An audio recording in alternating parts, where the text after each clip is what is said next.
In this series, I'm not putting on my tool belt. I'm not going to show you how to physically install tile yourself.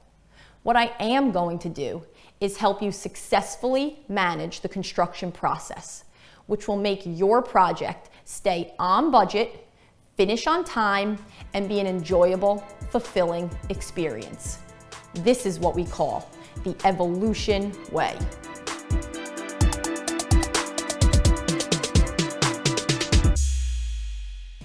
We all want a beautiful bathroom like this one. But where do you start? I like to start with 3 inspiration photos.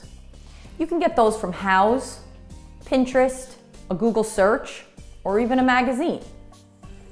Look closely. What catches your eye? Is it the tile, vanity, paint color, light fixtures? In this bathroom, they used a wood plank tile. They chose chrome faucets to match their shower trims. They have this 72-inch double vanity with drawers in the middle. And they have a tile shower floor. Now that you've seen some good ideas here, I want you to go back to your photos and write down what you like in each one. And we're going to work on incorporating those aspects into your perfect bathroom. One of the most exciting parts of your remodel is the selection process, or as some say, the design phase.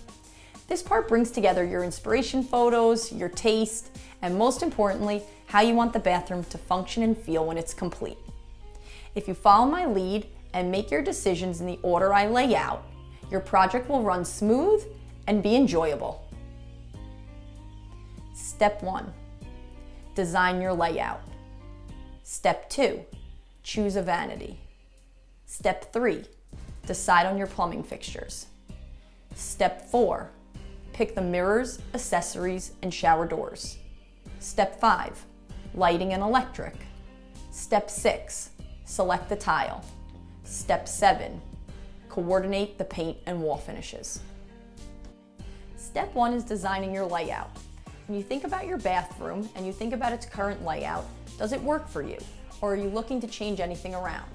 Just keep in mind, if you're looking to change the location of any plumbing fixtures or expand into another room, this would increase the cost of the job. An easy thing that you could change is your tub or shower area. This bathtub, like most standard bathtubs, is 5 feet wide and 30 inches deep. There are a lot of shower bases that are available that are the same dimensions that would fit right inside this opening. The toilet bowl is a much harder thing to change, if at all. When you start to move a toilet bowl, you get into moving the plumbing waste lines, and that's more complicated, which in turn means more expensive. The vanity, on the other hand, if you have the space to change a single vanity into a double vanity, this is not that costly, and I would go ahead and make that change if you wanted. Step 2 is choosing your vanity. You can choose a single vanity, a double vanity, or a pedestal sink. In this bathroom, we had the space, so we chose to do a double vanity. It has 2 sinks, it has a set of doors below each sink, and a row of drawers in the middle. This vanity was a pre-packaged vanity bought online. It came with the handles, the cabinet itself, the countertop, and the sink. The advantage to these packages are they are extremely cost effective and fit into most budgets. The restriction is that the countertops come pre-drilled with holes for your faucet. So this countertop came with a single hole, which meant we had to choose a faucet that had the single stem and a single lever, as opposed to 3 holes. Now, if you don't want to be restricted, you can go completely custom, where you choose your cabinet. You can go white or a gray with a stain, different door styles. Then you would choose your countertop. Do you want a white quartz top with some veining? Do you want a gray top? You can choose any countertop that you would like. You also get to pick your hardware. So were you going with the brass feeling or the black? You can choose any of these to go with your custom vanity. Vanities have a wide range of design and price. It is all going to depend on the individual's budget. But one tip is, if you are very close to choosing a prepackaged vanity and the only thing that you don't like is the knobs, that is one thing that can easily be changed out. Step 3 is deciding on your plumbing fixtures. This is the part where I find a lot of people get freaked out because they don't think they know enough about construction to make these decisions. But you can. Did your mom teach you how to use your mixer to make a cake and you understood her? Then you can understand plumbing fixtures. You just haven't had anybody teach you, and that's why we're in this roughed-in bathroom. So the first thing you have to decide on is your tub or shower base. In this case, the customer chose an upgraded tile shower base. This becomes more expensive because of the vinyl membrane that has to be installed first as your waterproofing. Then you have to purchase the tile and you have to have the tile installed. The next step is choosing your plumbing fixtures. And the most important component is this valve. Now, most of us haven't ever seen a valve. What we see is the shower handle. But it's actually the valve that's behind the wall that's the most important part. The plumber runs his plumbing pipes up to this valve, and then the water comes out the shower head. So this setup is a single handle and a single shower head. If you would like to add a handheld to your shower, then it may require an additional valve. Now it's time to choose the finish color of these plumbing fixtures. The most popular colors today are chrome, matte black, brushed nickel, and this brushed brass is becoming very popular. Now, every manufacturer doesn't have the matching faucets to the matching shower head. In this case, the customer wanted it all to match. So they went with the Moen Gibson line. And as you will see, the shower handle will match the faucet handle. Now, when it comes to the faucets, if you recall in the last bathroom, the customer had chosen a pre-packaged vanity, which had a single hole in the countertop. This customer chose a wider spread faucet, where the handles are separate from the faucet, which will require 3 holes drilled into the countertop. Certain wider spread faucets do require this separate valve that has to be purchased separately. Once you decide on all your plumbing fixtures, you can purchase a shower drain to match. Now it's time to choose your mirrors, accessories, and shower doors. You can choose to match these items to the same finish as your plumbing fixtures. When it comes to mirrors, you can either match your faucet, or, like in this case, you can choose a more decorative frame. When it comes to shower doors, you have a few options. Either sliding glass doors or a fixed panel with a hinged door. This is a custom shower door, and it's measured to fit your exact opening. A true frameless door has no track on the top, it only has brackets at the corners, and it has a small track on the bottom to help support the glass. You can choose from a few different types of handles, but the finish of the handle and the hardware can affect the price of the door. One option that I recommend is a sealer that's applied to the inside of the glass for easy maintenance. All you have to do is squeegee the glass and it comes clean. Lighting and electric. This is one of the last items I have you choose because it ties into the vanity, the mirrors, your plumbing fixtures, and the layout of the room. General lighting for a bathroom, it is nice to have hi-hats. And it is nice to have a dedicated hi-hat over your shower or tub area. Vanity lights. You can choose to do one vanity light over each sink. Or if you have the space, like in this bathroom, you could choose to do a decorative wall sconce.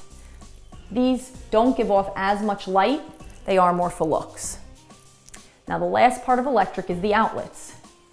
This bathroom has a single outlet, and that is the standard. But if you find yourself using a lot of plug-in products, like hair dryers, straighteners, electric toothbrushes, you can add a second outlet at not a lot of extra money. But the important thing is to make sure you tell the electrician while the walls are still open. Now it's time to choose your tile. Tile makes the biggest design statement in every bathroom, and it ties together the selections that you've already chosen. I'm going to talk about 3 categories of tile: ceramic porcelain, marble, and glass. Ceramic and porcelain are the most widely chosen tile, and they're the most impervious to water and easiest to maintain. Popular tiles in this category are subway tile and wood plank tile like this one. This is marble tile. It's porous and has natural veining. It does require more maintenance, as you are supposed to seal it on a regular basis. It is more expensive to purchase and to install. More and more people are leaning towards the porcelain version of the marble-looking tile. This is the porcelain printed version of the marble tile. I'm going to go through with you the different parts of the tile install. There are a few different components which will make up your shopping list. All this information can be found in my free guide, Taking Charge of Your Bathroom Renovation, the Evolution Way. A common theme of mine is pre-planning. Your soap niche is the first thing that may have to be pre-planned. If you choose to go with the traditional corner soap niche, then this would get installed at the time of your tile install. Those corner soap niches come in a variety of colors and finishes. If you choose to do a soap niche like this one, this gets framed into the wall and is done prior to sheetrock. Now there are a few different options. One is purchasing a prefabricated soap niche, where the tile gets installed directly to the sides of this and the back of this. Or you can have one custom framed to any shape or size that you would like. You would have to decide how to finish this soap niche: the back, the bottom, the sides. So here we decided to cut the tiles at a 45-degree angle to make this edge. But a lot of times you can purchase a piece of marble and that will end up as the bottom of your soap niche. The next thing you have to decide is where exactly are you installing tile in your bathroom. Every bathroom floor gets tile. If you chose to do a vinyl pan in your shower, then the shower floor will get tile. And the walls of all of the tubs and showers get tile. I like to install it to the ceiling. Now you have to figure out which pattern you would like the tile. So in this case, they went with a straight pattern where the grout lines line up. Other options are a brick pattern. A lot of times we see this with subway tile. There are other more complicated patterns, like a herringbone pattern, which are very nice, but you just have to keep in mind that the more complicated the pattern, the cost to install could increase, and oftentimes there's a lot of waste that comes along with this tile, so you also have to purchase more tile. Depending on which tile line you choose will depend on the edging. Every tile has an unfinished edge. In order to cover this unfinished edge and make the install complete, you need an edge. Certain lines come with a bullnose tile. This bullnose tile installs next to your wall tile and it has a finished edge. A lot of tiles don't come with a bullnose option, which then you can choose to install a Schluter strip like this one. It's a metal edging which comes in a lot of different colors. You could choose to match your fixtures like we did here. Now for the grout. The grout is the material that goes between all of the tiles. There are two different kinds of grout, unsanded and sanded. Rule of thumb is sanded grout gets installed on the floors and unsanded gets installed on the walls. As of recent, the manufacturers have been coming up with a product that can be installed on both the walls and the floors. So it's best to ask your tile installer if he has a preference as to which material to use. Now the grouts come in a lot of different colors. So you can choose to go with a grout color that matches your tile, or you could choose to go with a grout color that contrasts your tile. You'll see this a lot with white subway tile when people want to go with their dark grouts. Every bathroom needs a saddle. A saddle is a transition piece between your tile floor and the neighboring floor. It sits in the doorway. It's typically 4 inches wide by 36 inches long and is cut to fit by the installer. It comes in quartz or marble. Now, if you chose to go with a shower with a tile floor, then you most likely will have a curb that you step over to get into your shower. This curb requires a threshold for the top of it. The threshold is also made out of marble or quartz. You can choose any color and have it custom made, or the stock ones are typically 6 inches wide by 6 feet long, and again, are cut by the installer to fit. Now you know all of the pieces of tile you need to purchase, but how much of it do you buy? So in order to determine this, you would measure the square footage, which is simply length times width. Now in most cases, your contractor would tell you how much material to buy, but you may want to pre-plan, or for budgeting purposes, know how much it will cost, which is based on the square footage you need to buy. So let's measure this shower base. So this shower base is 31 inches long and it's 49 inches wide. So that's about 3 feet by 4 feet, which 3 times 4 is 12, which is 12 square feet. Now when it comes to shower floor tile, a lot of the tile comes on sheets like this. This sheet is 1 foot by 1 foot, which is 1 square foot. So you would need 12 sheets. Now the tile gets cut at every edge, which produces waste. So you typically order 15% more to cover waste, which would equate to 2 more sheets in this case. Now you would do the same thing for the rest of your bathroom. So when it comes to the soap niche, it's 10 inches high and it's, again, 49 inches wide. So you would write that down, add your 15% waste, and that's how much of the tile for the back of your soap niche you would need. You would do the same thing for the walls and the floor of your bathroom. Step 7 is coordinating your paint and wall finishes. Take a breath. This is the last decision you have to make. Paint is the option most often used. I like to use the Benjamin Moore most popular color lists to help make my decision, so I don't drive myself crazy. And if you're feeling adventurous, you could try a black ceiling. Wallpaper is another option. The disadvantage is that it's harder to change than paint, and there could be damage to your walls once you remove it. Shiplap has become very popular thanks to Chip and Joanna. You could choose to do this on one wall or all your walls.